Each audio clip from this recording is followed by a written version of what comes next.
Why I think the peer review process of academia is basically, it has some good principles, but I think it's just basically slightly dysfunctional and really ineffective.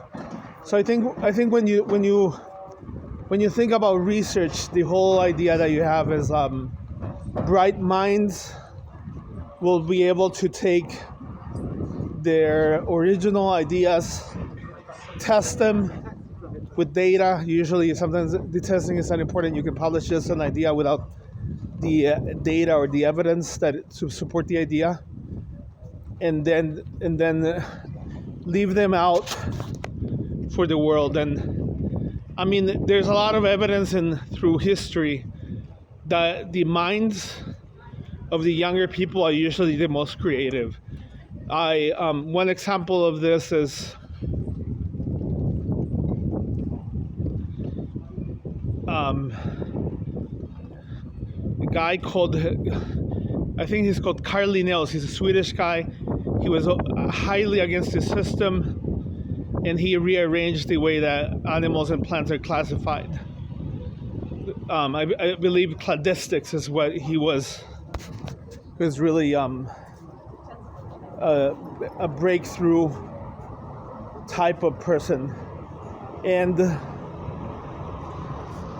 the way that the system is that most young people get to academia and they're basically told that they're not good enough, their ideas are not good enough. They have to work with the higher ups in order to create research that is good enough for everybody else to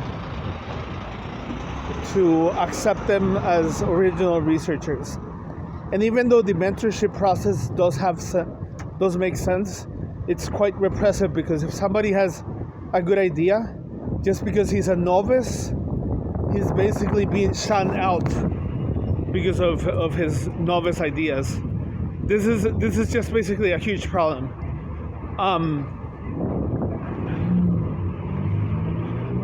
Now going back to the peer review process, I think what most people do is they tend to work towards a field, and then they get involved with a group of scientists or social scientists or academics, and then they start sending out all these publications